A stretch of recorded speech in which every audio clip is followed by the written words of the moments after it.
안녕하세요. 웹퀴즈 아나운서 김규미입니다. 오늘도 인천 신석초등학교 방과후 아나운서 논술 수업 소식을 전해드리겠습니다. 먼저 이마은 리포터 나와주시죠. 네, 지금 아나운서 수업 현장에 나 있는 이마은입니다. 지금 아나운서 친구들을 함께 만나보시죠. 안녕하세요. 아나운서 고하늘입니다. 오늘은 여름철 음식에 대해 알아보겠습니다. 여러분, 여름철에 먹는 음식을 생각하면 무슨 음식이 생각나세요? 역시 차가운 음식이 떠오르죠. 하지만 덥다고 차가운 음식을 많이 먹으면 안 좋은 점이 있습니다. 안 좋은 점이 무엇인지 궁금하지요? 네, 제가 알려드리겠습니다. 차가운 음식을 많이 먹으면 입원할 수도 있고요. 배탈이 날 때도 있고 감기에 걸릴 수도 있습니다. 그리고 차가운 음식을 오래 두면 여름에는 다 상할 수 있고요. 여름철에는 유통기한을 지난 음식도 있으니 유통기한을 꼭 보시고 사면 좋겠습니다. 여름철 음식 조심하세요. 이상입니다. 안녕하세요. 아나운서 이지혜입니다. 오늘은 여름철 음식 중독을 소개하겠습니다. 여름에는 우선 상한 음식을 먹으면 알레르기가 날 수 있습니다. 그러니 손과 발을 깨끗이 씻어야 합니다. 그리고 음식이 상하지 않게 잘 보관해야겠습니다. 이상이 있는 경우에는 바로 병원 가면 좋습니다. 그럼 이상입니다. 네, 이번에는 차재희 리포터가 소식을 전해주겠습니다. 안녕하세요. 현장에 나와 있는 차재희 리포터입니다. 5학년 친구들이 MC와 리포터로 나누어서 촬영을 했습니다. 함께 보시죠. 네, 김기아 리포터 소개하셨습니다. 사실 공부를 열심히 많이 할 수밖에 없는 사실이기도 하지만요. 내 아이가 정말 행복한가? 이런 부분도 생각해 주시면 좋겠습니다. 엄마, 아빠가 먼저 자녀에게 피곤하지? 라고 물어주시면 그 한마디만으로도 우리 어린이들은 기운을 낼 수 있을 거예요. 두 번째 내용 알아볼까요? 선생님부터. 네, 첫 번째 내용에서 초등학생들의 수면 시간이 부족하다는 이야기를 하셨는데요. 사실 요즘 더위 때문에 주무시고 계셔도 자꾸 깨게 되고 모두가 수면 부족으로 느끼지 않을까 싶습니다. 그래요, 올해는 특히 더 일찍 여름이 찾아와서 우리가 준비되어 있지도 않은데 이상기온 현상이 점차 두려워지고 있어요. 그래서 오늘은 지구를 쿨하게 지키는 방법 10가지를 소개해 드리려고 합니다. 먼저 자료 한번 보시죠. 사실 잠깐이라도 목이 마르는데 마실 물이 없으면 고통스럽잖아요. 2020년에는 물 부족으로 곤란해질 수 있다는 내용 끔찍하네요. 네, 내가 살아갈 나의 자녀들이 살아갈 지구입니다. 그래서 지금까지는 주의를 기울이지 않았던 작은 습관들을 고쳐나간다면 이런 끔찍한 일들을 어느 정도 예방할 수 있을 거라고 생각되는데요. 우리가 어떤 노력을 하면 좋을까요? 네, 저는 물 사용을 줄이고 물을 먹을 때는 꼭 목이 마르지 않으면 먹지 말아야 된다고 생각합니다. 네, 저는요. 굳이 목이 마르지 않더라도 조금씩 물을 마시면 물을 한꺼번에 많이 마시지 않아서 괜찮다고 생각하네요. 네, 두 분 모두 좋은 의견 주셨는데요. 제가 정리를 해보았습니다. 실천 방법들 같이 잘 봐주시기 바랍니다. 먼저 옷을 세탁할 때 뜨거운 물을 사용하시는 분이 계세요. 옷감을 보존하기 위해서라도 차가운 물을 사용하시는 것이 좋다고 합니다. 또 옷을 말릴 때 요즘에는 건조기를 많이 사용하시는데 인공바람보다 자연 바람이 더 훨씬 좋겠죠? 그리고 덥다고 에어컨을 켜시는 분이 참 많습니다. 그리고 구입하시는 분들도 계실 텐데요. 집안의 창문을 열면 집안이 시원해지고 여러분의 피부, 지갑, 그리고 가구의 건강까지 지킬 수 있다고 합니다. 아직 공개되진 않은 내용들이 더 있는데요. 어떤 내용인지 맞춰보시겠어요? 저는 알 것 같아요. 가전제품 살 때 효율 점검. 네, 맞습니다. 등급이 높을수록 에너지 절약의 효과가 크고요. 효율이 가장 좋은 1등급 제품은 가장 나쁜 5등급 제품과 비교해서 30%에서 40% 10%까지 에너지를 아낄 수 있습니다. 제품마다 빨간색으로 표시되어 있으니까요. 가전제품을 사실 때 꼭 에너지 효율 등급을 확인하시기 바랍니다. 사실 효율 등급이 높으면 제품의 가격이 약간 더 비싸지기는 하거든요. 하지만 미래를 생각하면 오히려 에너지를 절약하는 거니까 좋은 것 같네요. 그럼요. 여러분의 선택이 지구를 지킬 수 있습니다. 오늘 전해드린 실천 사항들을 자세하게 적어서 방송 홈페이지 게시판에 올려두겠습니다. 지구를 지키는 슈퍼우먼의 사명감으로 하나씩 실천해 보시기 바랍니다. 네, 사진 포토였습니다. 오늘 소개되는 내용들이 점차 생활이 나아지면서 나타나는 부작용 같아요. 그래요. 부자가 되는 것도 좋지만 인간적으로 면을 잃으면 이런 문제점을 안고 갈 수밖에 없는데요. 지금부터 20대 사람들을 만나보는 시간입니다. 네, 김지한 리포터 수고하셨습니다. 사실 공부를 열심히 잘할 수밖에 없는 현실이기만 하지만요. 그래도 우리 아이들이 진짜로 행복한가를 생각해 주셨으면 좋겠습니다. 엄마 아빠가 먼저 자녀에게 피곤하지? 라고 물어보시면 그 한마디만으로도 우리 어린이들은 기운을 낼 수 있을 거예요. 두 번째 내용 알아볼까요? 박선아 리포터. 네, 첫 번째 내용에서 초등학생들의 수면 시간이 부족하다는 이야기를 하셨는데요. 사실 요즘 더위 때문에 주무시고 계셔도 자꾸 모두가 수면 부족을 느끼지 않을까 싶습니다. 맞아요. 올해는 특히 더 일찍 여름이 찾아와서 우리가 준비되어 있지도 않은데 진짜 이상 고온 현상이 정말 무섭게 느껴지고 있습니다. 그래요. 그래서 오늘은 지구를 쿨하게 지키는 방법 4가지를 소개해드리려고 합니다. 먼저 자료한번 보시죠. 사실 잠깐이라도 목이 마른데 마실 물이 없으면 고통스럽잖아요. 2020년에는 물 부족으로 곤란해 질 수 있다는 내용은 끔찍하네요.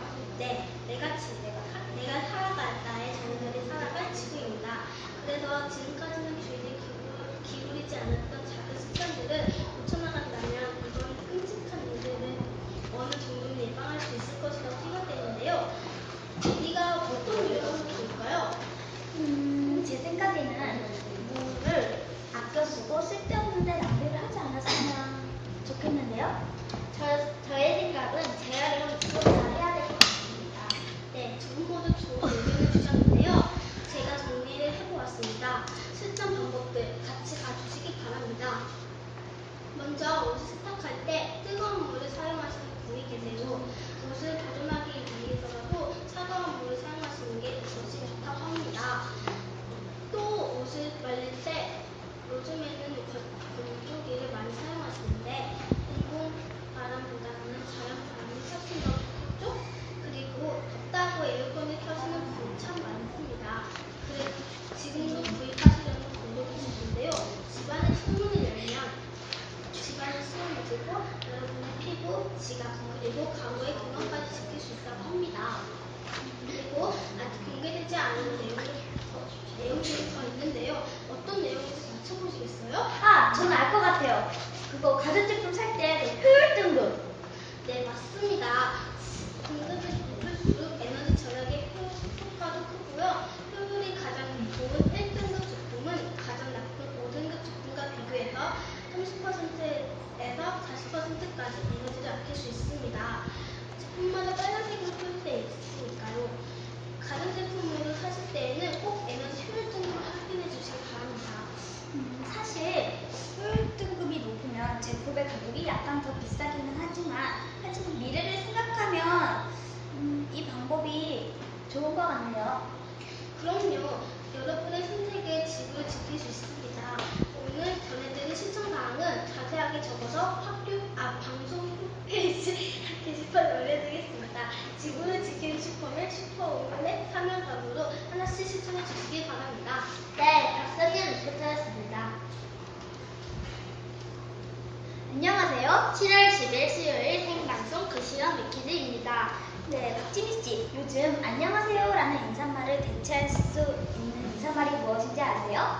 글쎄요. 식사하셨어요? 그런데 이 말은 예전부터 했던 것 같고요. 그렇죠. 식사하셨어요는 경제적으로 우리나라가 많이 어려웠을 때, 지금은 경제적으로도 문화적으로도 풍요로워졌잖아요. 그러면서 자주 하게 된 말이 요즘 바빠라고 합니다. 아, 정말 그런 것 같아요. 김지현 씨 만나자마자 제가 이런 인사를 한 것 같은데요. 네, 맞아요. 요즘 바빠 이렇게 인사를 하셨는데요. 이제는 정말 안녕하세요를 대신할 수 있을 정도로 많이 쓰이는 이 말. 그런데 왠지 직장인 어른들한테만 사용될 것 같은 이 인사말이 지금 대한민국의 초등학생들 사이에서 쉽게 주고받는 말이 되었다고 합니다. 어떤 내용인지 자세하게 알아봤습니다. 이 자료는 한국과 중국 그리고 일본의 청소년 연구단체가 서울, 베이징, 도쿄의 초등학생 4,500명을 대상으로 조사한 하루 일과입니다. 함께 보시면 학교 수업이 끝나고 나서 1시간 이상의 과외 수업을 한다는 비율이 서울 78.1%로 가장 높았고요. 도쿄는 58.2%, 베이징은 56.4%로 나타났습니다. 과외를 3시간 이상 한다는 비율도 서울의 초등학생이 38.4%로 중국이나 일본보다 훨씬 높았습니다. 어른 못지않고 중고등학생 못지않은 인상인데요. 그래서 요즘 놀이터에서도 아이들 노는 모습을 보기가 어렵거든요. 놀 수 있는 시간은 거의 없을 거고, 쉬는 시간은 얼마나 될까요? 네, 이 결과를 보시면 우리나라 초등학생들이 참 가엽다는 생각이 들 것 같은데요. 잠자리에 드는 시간도 중국 베이징의 초등학생들은 밤 9시부터 9시 30분 사이, 일본 도쿄는 10시에서 10시 30분 사이인데요. 우리나라 서울의 초등학생들은 이보다 훨씬 늦은 밤 11시에서 11시 30분 정도가 되어야 되게 잠을 자는 것으로 조사됐습니다. 저는요, 키가 크잖아요. 그런데 우유를 정말 싫어했거든요. 사람들이 어떻게 이렇게 키가 크냐고 물어보면 그때마다 저는 잠을 많이 잤다고 하거든요. 네, 맞습니다. 키 크는 시간도 따로 있습니다. 밤 10시부터 새벽 2시입니다.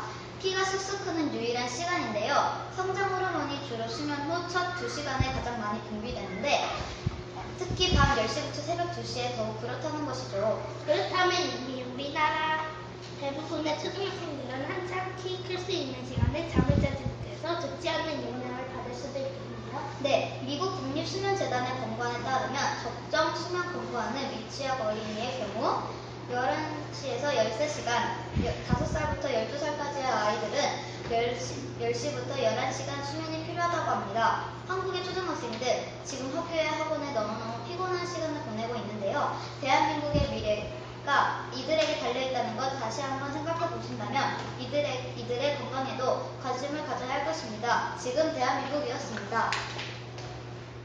안녕하세요. 7월 11일 생방송 퀴즈트입니다.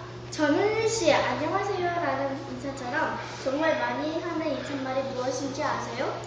글쎄요. 식사하셨어요? 그런데 이 말은 예전부터 했던 것 같고요.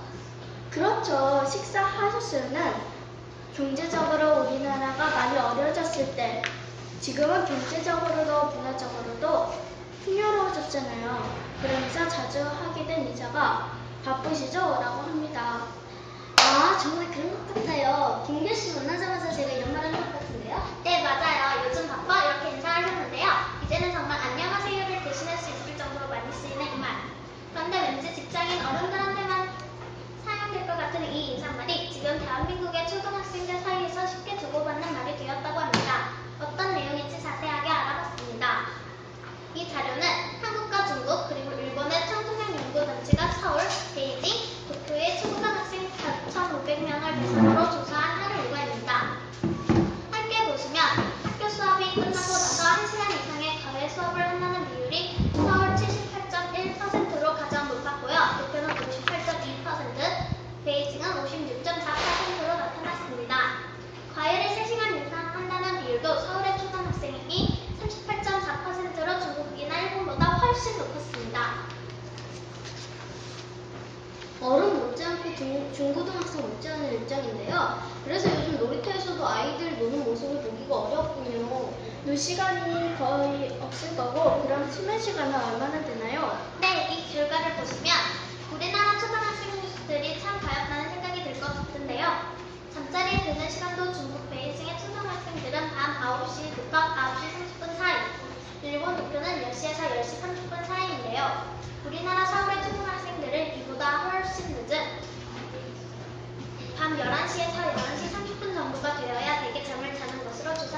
좋아합니다. 저는요, 키가 크잖아요. 그런데 우유를 싫어했거든요. 그때마다 전 사람들이 이렇게 어떻게 키가 크냐고 물어보면 그때마다 저는 잘 잤다고 대답을 했어요. 맞습니다. 키가 크는 시간도 따로 있습니다. 밤 10시부터 새벽 2시입니다. 가스트크는 유일한 시간인데요. 성장 호르몬이 주로 수면 후 첫 2시간에 가장 많이 분비되는데 특히 밤 10시부터 새벽 2시에 더욱 그렇다는 것이죠. 그렇다면 이미 우리나라 대부분의 초등학생들은 한참 키 클 수 있는 나이에 키 클 수 있는 시간에 잠을 자지 못해서 좋지 않은 영향을 받을 수도 있겠네요. 네, 미국 국립수면재단의 권고안에 따르면 적정 수면 권고하는 유치학 어린이의 경우 11시간에서 13시간, 5살에서 12살까지의 어린이들은 10시간 수면이 필요하다고 합니다. 한국의 초등학생들 지금 학교에 학원에 너무 피곤한 시간을